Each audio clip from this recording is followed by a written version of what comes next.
Hey guys, and welcome back to another Catan video. So today I'm gonna kind of explain how to play Catan, and I had a couple people asking me, and so I figured I would show it up. So here is just I've got a custom game just by myself, and here you can see obviously the board, and over here are, well, we'll start with the basics. So you can see there's 5 different resources here. So there's 5 different tiles with numbers on them. So the green, look, it's got a little sheep on it that represents sheep. This is brick. This is wheat. This is, or that's wood, and that's ore. Right here, you can see all of them over here. And what that is I'll see if I can find a picture and put it on the screen. But on the board game, there's a list of what it takes to build everything. So if we come down here, you can kind of see anyways. So this is development card. We'll get into that later. It takes a sheep, wheat, and ore. This is a road. It takes a wood and a brick. A settlement is a wood, brick, sheep, and wheat. And then this is a city, which is 2 wheat and 3 ore. So at any time, I could, well, after I've rolled, technically, I could trade with, I could offer a trade to any person. That's what you'll see that goes up on here. People are trying to trade. They'll give wheat for an ore or whatever is going down. Or I could also do a 4-to-1 or 1 resource for one of any other card if no one would trade me. Or sometimes you don't want to trade something to someone, so you do that anyways. So then what these ships up here are these are really important assets to the game. That's why it's always good to be at least near one of them. And so you look at this one, this is a wheat. So that's a wheat. You can see like the little in the middle there, that's a wheat. So that means if I was settled right here or right here, touching one of the harbors or the piers, whatever, then I would be able to trade 2 wheat or 1 of any other card that I want. So say, especially like say right here, you see the little numbers 1, 2, 3. You notice there it's numbers 2 through 12. So there's no 7 on the board. 7 is the most likely number to roll. Other than that, the 8 and 6 are tied after that. So that's why they have little red and they have the most dots. And then obviously you follow the dots. The fewer the dots, the less likely it is to roll. So with that, say I had like 8-4, or say I had the 10-8-5 and the 9-4-3. Having the brick port, even though it's, I guess it would be, we'll just do this. Say take the 9-4-3. So you place a settlement at the beginning of the game, and then you also get 1 road that you can point anywhere. So then technically everyone else would go. Say I was going first. So then the second person, third person, fourth person, and then it goes backwards. So the 4th person will get the second round first pick, where I'll get the best overall spot usually, but then I'll get the worst second spot. So say, let's just pretend we do, although I'm not going to have any wood. Should have thought of that before I settled, just because it'll make it easier. We'll just do it anyways, because I'm the only one playing. It won't be that hard. So after your second settlement spot, you get the resources that is touching. So then the way you get numbers, the way you get resources, is by rolling the dice right here. And so the 8 was rolled, so you saw it got highlighted. The wood, if you're on the wood, you would have gotten something. If you're on the brick, you would have gotten something. So right now I got 2 brick, a sheep, and a wheat. I can't do anything. If I was in the game, I could maybe try to sell my brick for a wood, be able to build a road. Because the thing is, with these settlements, they have to be 2 roads width apart. So say I pretty much no one could build here or here or here, because I have that guy right there. And so and just kind of get some resources so I can 2 to 1. You can see I got another 8. All right, so here a 7 was rolled. What that is this guy right here, the little Santa Claus guy, since it's Christmas, he is called the robber. And that means, say I put it on the 6 here. If the 6 is rolled, the resources that we'd usually get, you don't get because he steals it. On top of that, say there was 2 people on this, then I would be able to steal a card from either one. So I would choose, that's why I have a hard time in this, because trying to keep track of what people have is a lot harder than in person. Because in person, I usually play banker, just at least with my family. I've never done any competitions or anything. And those, I believe, it's just set in the middle and you grab your own cards. But that's a big key thing to remember, is not having any, like, not getting that on you. Let's see, like right there, the 6 was rolled. If anyone would have been on that 6, it would have been stuffed. Right here, we got, I clicked on the break, and I'll go for a wood right there. And then I'll just kind of fast forward till we get another of those. Bunch of 7s. There's 7. All right, there we go. Now I have a wood and a brick, so I was able to build a road. So, like I was saying earlier, this is brick, that's wheat. The 3-for-1s just make it so you can trade 3 of any resource for 1 other resource instead of having. So if I was settled right here, I could trade 3 wheat or 3 sheep for whatever I wanted. So let me get some resources really quick. Ooh, okay. So I was fast forwarding. If you have more than 7 cards, at any time a 7 is rolled, then you have to discard half of them. So that's why you don't want to hold on to cards. So if you have 10, you have to get rid of 5. If you have 11, you get rid of 5. So here I had 8 cards total. You can see down here. And so I have to get rid of half of those, which would be 4. So I'll get rid of, we'll keep a sheep and do that. And so then but when you do that, you still get to move the robber. So then you would still get a resource back if you attack somebody. Which these 7s are just kind of rolling a lot.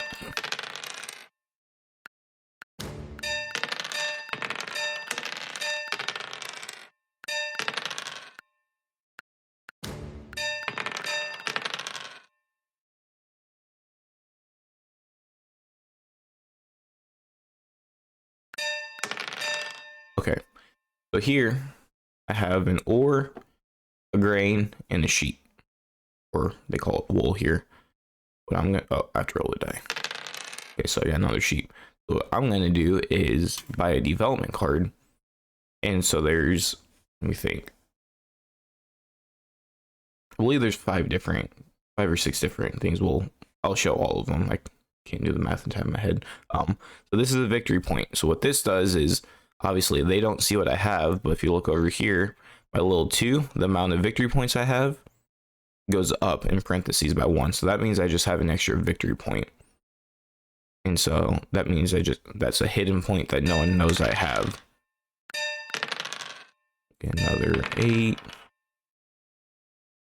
All right. What's gonna happen?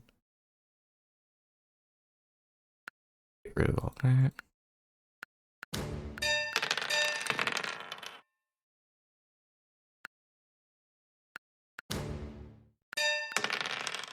All right, so here I have enough for another development card. I'm going to end up buying that just so I can show you. So this is a Monopoly card. This allows you to take every card of one resource that's out in play for yourself so every other player. So say I monopolized a sheep. Can't do it because I just got it this turn.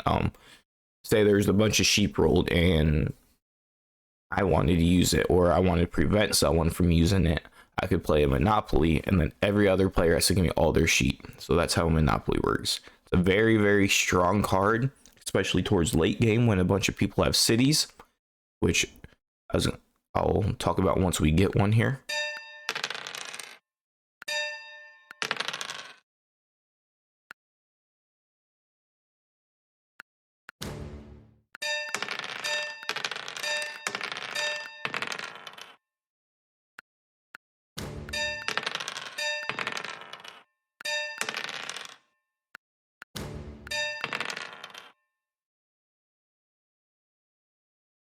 All right, so here I will 4-for-1 my brick for a sheep. Of course, I get the sheep. All right, so here I'll get another development card. Then this guy right here, this is what makes up the vast majority. If I remember right, there's 15 knights or robbers, or yes, the knights. So what you do is you can't use any of these except for the victory point on the round you get it. So I'd have to wait till the next turn.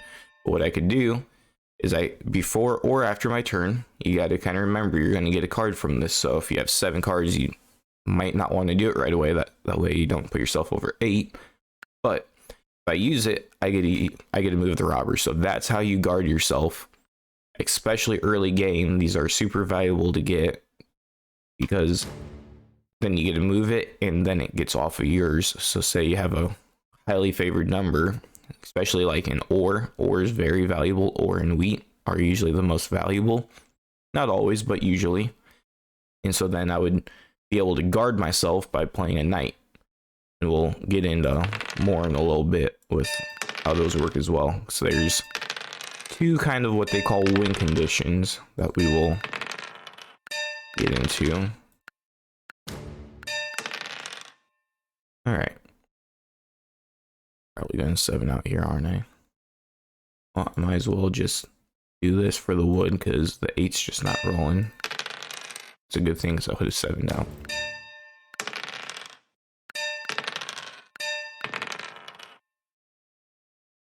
All right. After a long ado, so here I have a wood, a brick, a sheep, and a wheat. I can click the settlement, and since I'm 2 road distances away, I can place a settlement there. Now, whenever the 3 is rolled, since I have 2 settlements, I'll get 2 wheat. And now I'll also get a 8 brick, or 8 wood, sorry. And so each settlement gives you 1 resource, so you can double it by having multiple on it. And the most you can have is 3 settlements / cities, which cities, I guess we'll wait till we get it. There's an 8. We'll, let's just go get some more. I'm gonna try and get some more ore really quick.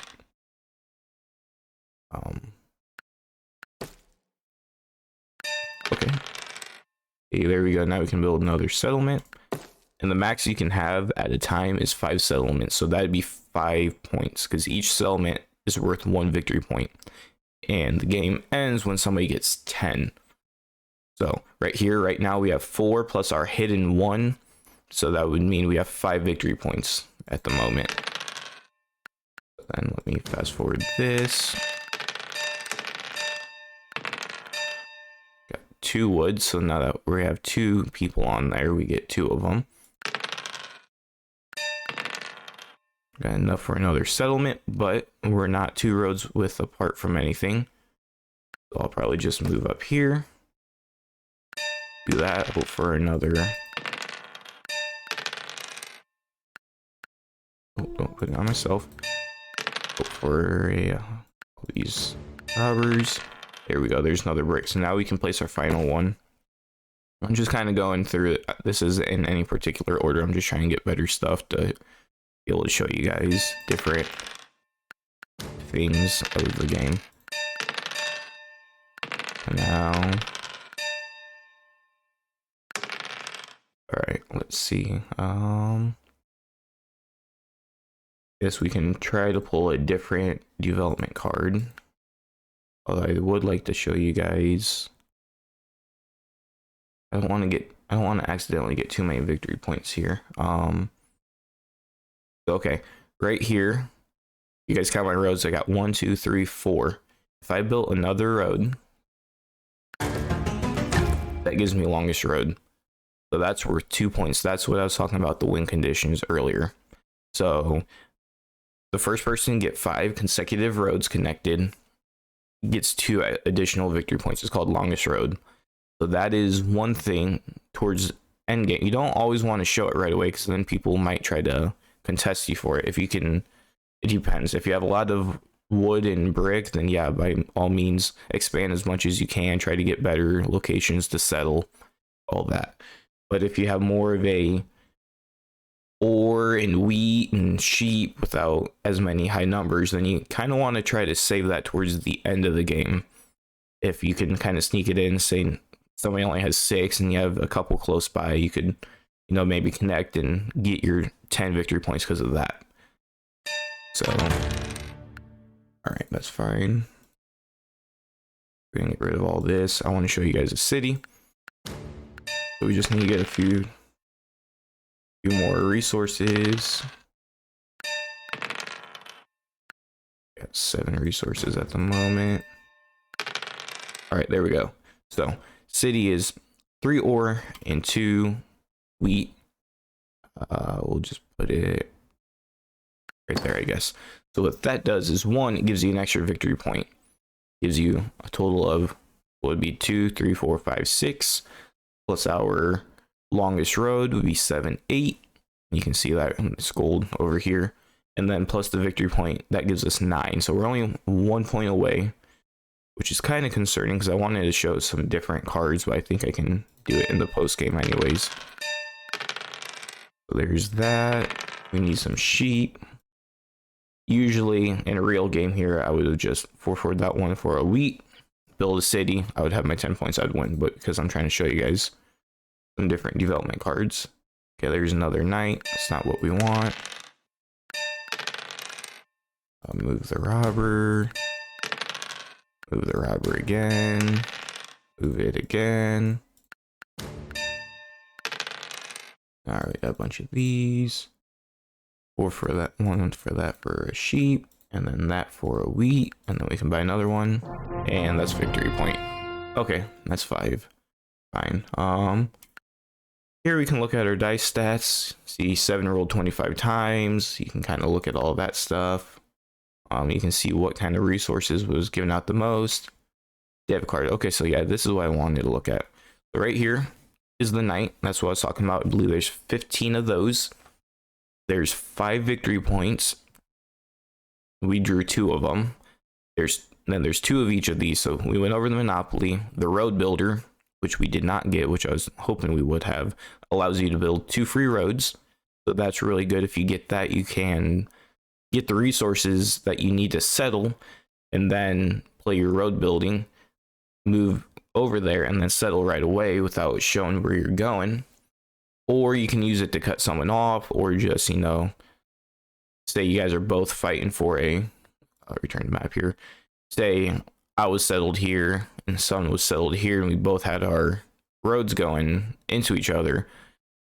Say I mean, I could really easily use a road builder and just block it. That way he can't go through, because you can't go through someone's settlement or road. So whoever gets there first gets it. And then the Year of Plenty we didn't get either, and that's just a simple get 2 whatever resource you want. So you could get a wood and a brick, or 2 sheep, or whatever mixture. So that's the basics of Catan. If you guys have any questions, let me know. But if you're newer, one of the main things to remember is wheat is very valuable. Ore and wheat are usually your most valuable resource. Obviously, there's always exceptions, because what I love about this game is every single game is different. Every tile here, like on the actual board game, is removable, all the number pieces. So it's different every single game. It's a different layout, it's a different number. So there is a lot more strategy to it. You got to think of, sometimes you got to take a different settle spot at the beginning because you don't want to give it to somebody else. There's there's a lot of thought process and strategy that comes to it. But I think that will be enough to get you guys started if you were interested in playing. Like I said, this is colonist.io, the free place to play it. And I think actually they just came out with it on the phone, if I saw right on the oh, that's not what I meant to do.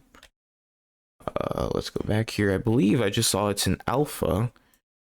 If they I'm not sure where it went, but yeah, there's still something about playing it on your phone. So that's, if you don't have a computer, that would be also another way to do it. I don't know how well it's set up yet.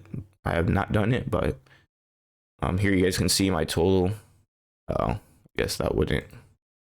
That's also kind of putting in the games I played. Anyways, I believe I still have a 50% win ratio. So hopefully next game I can finally get a win on while I'm recording. So, but thanks for watching, guys, and I'll catch you in the next one. Hey guys, quick little second note. As I was editing, I noticed I forgot a couple things.